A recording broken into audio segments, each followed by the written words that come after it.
Hi, everyone. Welcome back to the GTHL Breakout Podcast. I'm Stephanie Karate with the GTHL, and we're super excited to have the entire Frasca family with us today.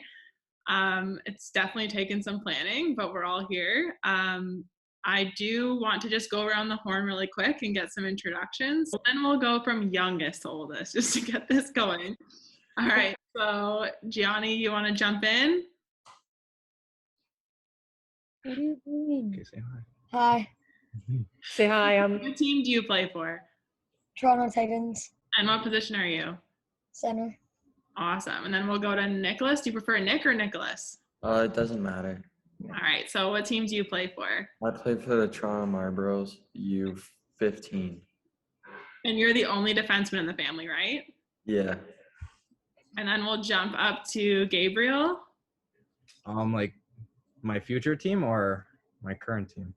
Or my We'll do both. So you played for.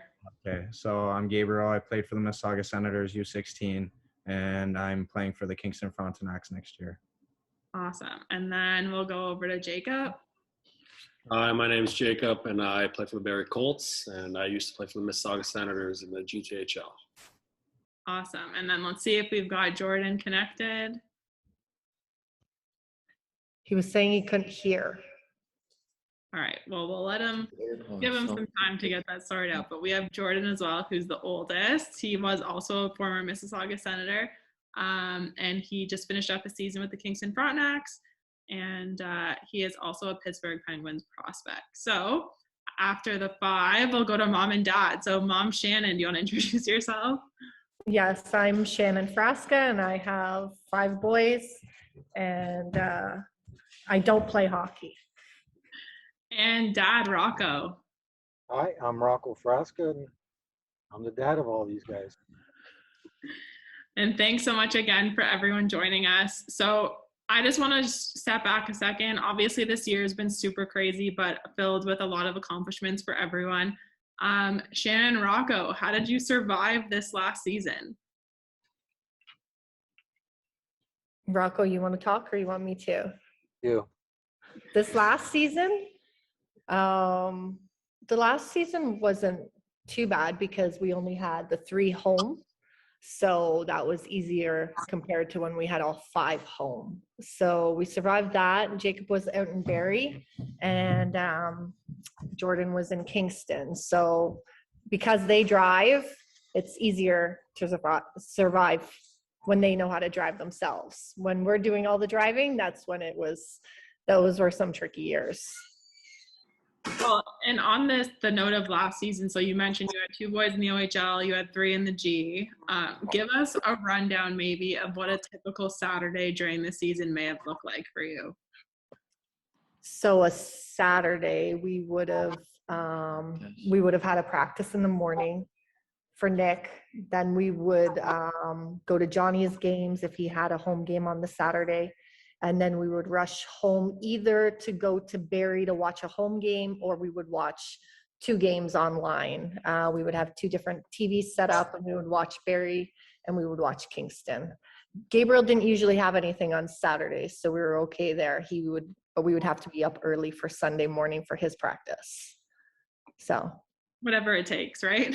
yeah. So we were going 7 days a week to something. Mondays, we would have a game. Tuesdays, we would have a practice. Wednesday, we would have a practice. Thursday, we would have a practice. Friday, game. Saturday, game. Sunday, practice. So every day. And I guess we'll toss it to whichever one of the brothers want to jump in, but how often do you guys get to watch each other play nowadays? Probably not too often. Watch each other. Go ahead. Oh, we watch each other pretty most of the time. They do watch each other all the time. Gabe, why don't you talk? Well, I guess, watching live, I try to go out to Johnny and Nick's games as often as I could, but obviously I enjoyed watching my older brothers more. So either online on CHL TV or in Barrie or in one of the closer games for Jordan. So, yeah. And then for me and Jordan, I guess we can't really come home too much, but I know for me, since I'm only 55 minutes away, so I can come home. I would come and watch some tournaments or I remember Gabe at a showcase at the start of the year. I would come up for them, but I think Jordan was about to say something too. I don't think he really came home at all unless it was for Christmas or whatnot. So that. Yeah, I wasn't able to watch much. The only time I would have been able to watch was the Christmas break, and that COVID shut down, so wasn't able to. But Johnny played in a tournament last weekend where I was able to watch. And then I turn on sometimes Jacob's games, depending if he was playing and if I was free.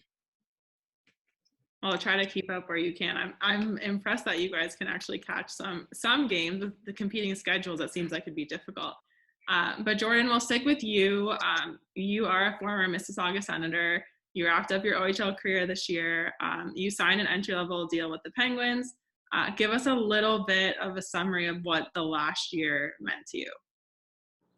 Well, this year was a big year for me because I didn't know if I was – well, with COVID, things went by fast and didn't know what to expect with this year. And I went to camp with the Leafs and thought I did pretty well there, but I knew that if I didn't have a good year this year, it could have been my last year playing. And I just made sure I left everything out there and learned a lot about myself and how to deal with different things. And it was good how it worked out. I'm grateful for that.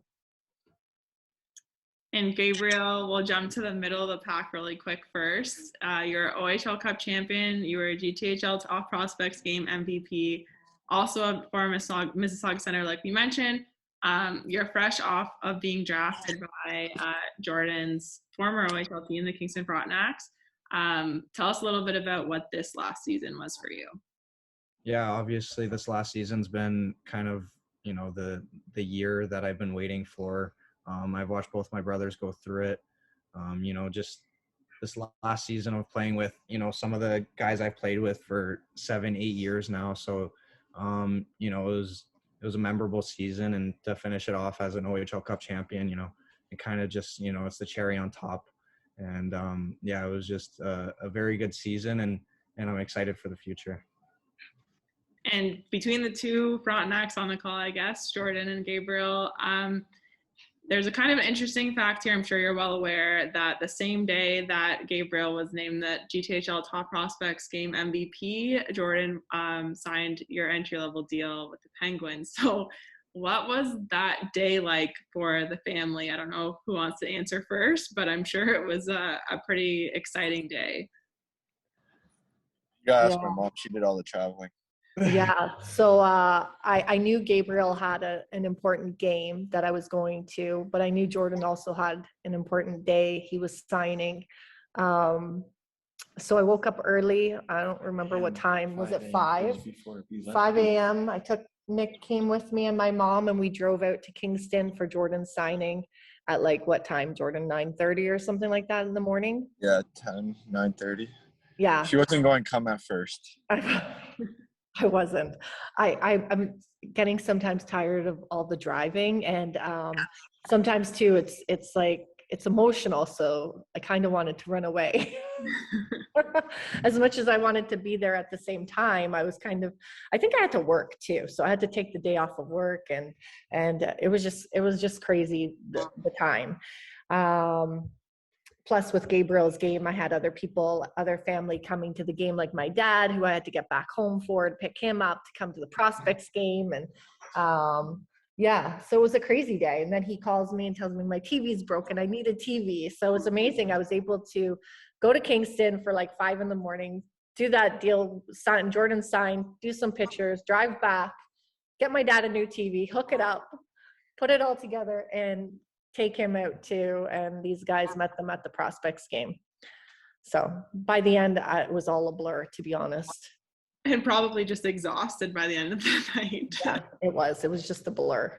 I think I was just in autopilot and just went through the day, and it was exciting.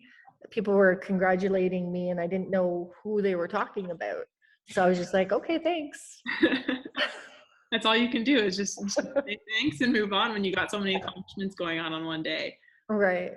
But we'll jump over to Jacob. So you are the only right shot in the group, I believe. Yes, I am. I'm the only righty. But you also attended an NHL camp at the start of the season with Arizona. And you season with the Colts, like we've mentioned. So what are you most looking forward to next season?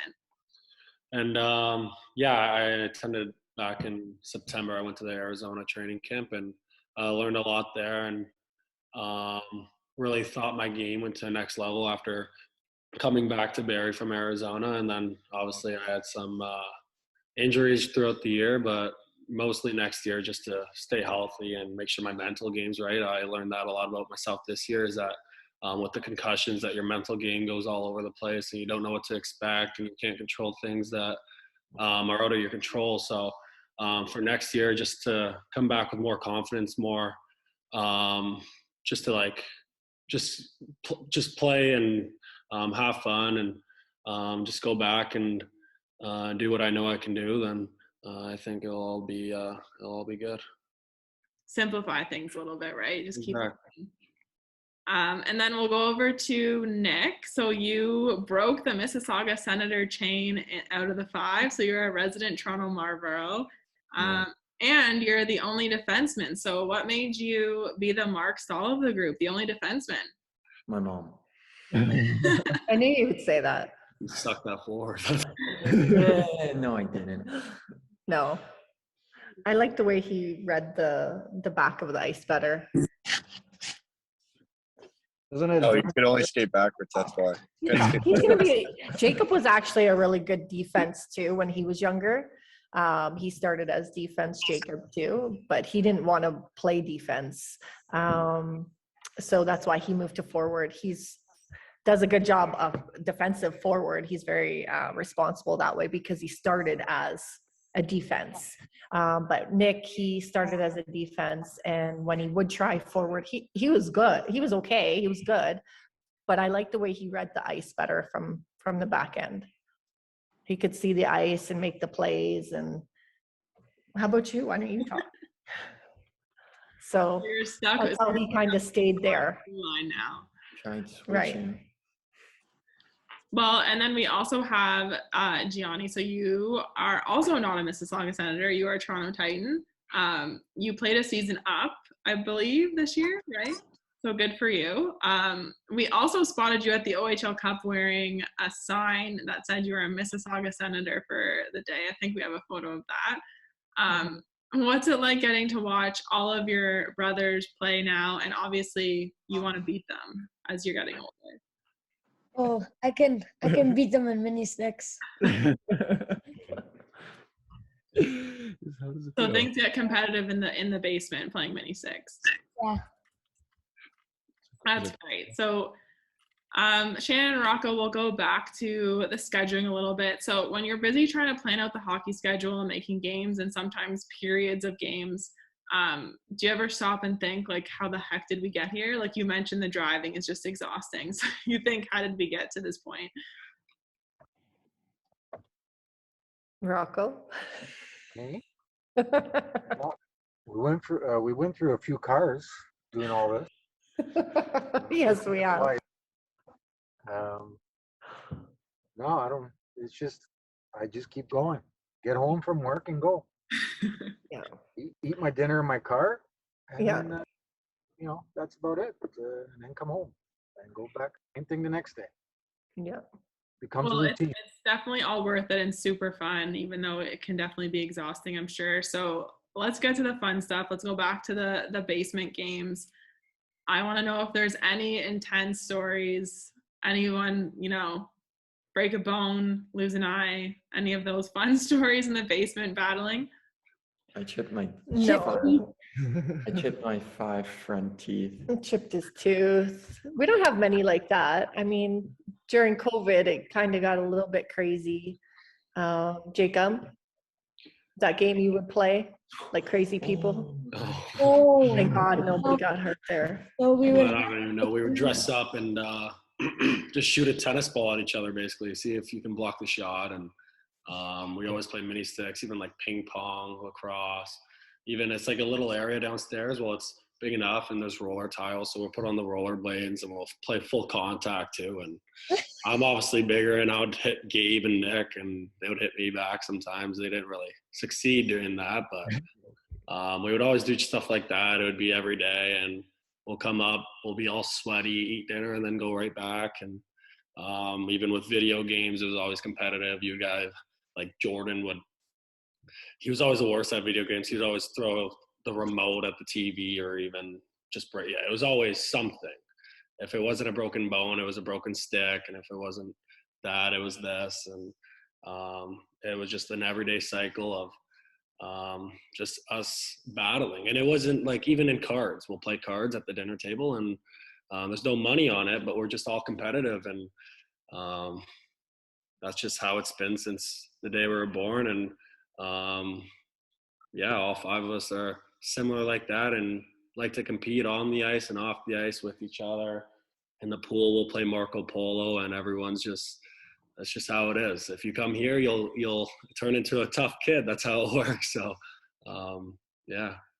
Well, obviously, Jordan and Jacob, you're kind of leading the way. So for Gabriel and Nicholas and Gianni, is it proving kind of beneficial for you guys to have two kind of paving the way and giving you advice as you're moving through the same things they did? Yeah, definitely. To have 2 older brothers that have already gone through, minor hockey, OHL, they give us a lot of advice, and even just watching them play and watching what they have to do off the ice to succeed on the ice, it's really good for us to see and learn from, and try to bring that to our own game, and try to model ourselves after them. And they make you tougher, as we've heard. Yeah, we've heard, yeah. And then other than like racing around the ranks during the season and trying to get in as much hockey as possible, is there anything the family tries to do maybe in the off-season months together in time that the 5 of you are together? No, it's just in the off season. In the off season, Johnny's got something to say. Like John, you off have season, something? we would go on bike rides, Nice. and sometimes we would play like hide and go seek outside in the dark. Yeah. And maybe sometimes downstairs. Yeah, they play a lot of games. Capture the flag or hide and go seek. They're always playing. Keeps the competitive drive going. That's good. Yeah, even when they eat dinner, they're playing cards as they eat dinner, right? So I know my father had said to them, like, don't gamble, because they were playing. And Jordan's like, we don't have a gambling problem. We have a competitive problem. Because everything's just a competition. Even when Jordan and Jacob were little, it was like to eat their cereal, who ate it the fastest. It's like everything was a competition. Well, before we wrap up here, because we do appreciate all of your time, we're going to have a little bit of a rapid fire to end things off. So for Shannon and Rocco, I'm going to toss you some questions, and you have to say the name that you think is the most relevant for the question. Okay. So I'll start off. So you could just say whatever name comes to your head first. So who's the best student? Jordan. Who's the prankster? The prankster, Jacob. I guess so. Jacob, yeah. He's got the biggest mouth. That's why. Who's the pickiest eater? Ooh, Nick. Well, Jacob was. Now it's Nick. Yeah. I was when I was like 6. I'm 19 now. Who gets into the most trouble? Oh, it's timing of things, right? I would go with what kind of trouble and what age. Johnny. Yes, Johnny. You won. Johnny, yeah. Yeah. Who's the most responsible? Probably Gabriel. What? This guy asked me. I'm gonna go with Gabriel. Okay, Jacob and Jordan and Nick and Johnny. He asked me if the food was burned. She said responsible. She didn't say know how to cook. I know. We have some like competing here already. I love it. Who's the most superstitious before games? Ooh. Dad. Probably, I don't know who would be. Jordan. I would say Jordan, maybe. All of them, probably. Jacob, are you superstitious? You were when you were little. Are you still? No, I don't know. Not really. So Depends on the probably day. Jordan, I would say. Well, someone said dad. Does that mean there's a superstitious thing there before Yeah, games? that's the dad say dad. That's me saying dad. Yeah, he called himself. Yeah, parents probably. That makes sense when there's so many and so many nerves. Yeah, Who's the most supportive? I would go with Jordan.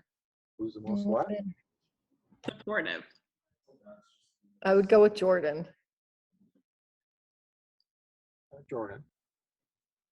And two more. Who is the hardest to wake up before practice? Before practice, nobody. For school, all of them. Everybody wakes up for practice. It's school, nobody can wake up for. I could. And the last one, who is most likely to end the game in the basement early because they're losing? Oh, all of them. Jordan. That was Jordan, probably. Jordan. I think Jordan will be the winner there. Yeah. Awesome. Well, I thank you guys so much for joining us. It was a blast. You're definitely on our radar. We wish you all the success. We still have 2 more left in the G, so we'll be following along closely. And to Shannon and Rocco, keep pushing through. You're doing great. Thank you. Thanks so much to all of you for joining us. We really appreciate it. Okay, thank you. Thanks for having us. Thanks for having us. That wraps up this episode of the GTHL Breakout Podcast. We'll be back with more stories just like the Frascas.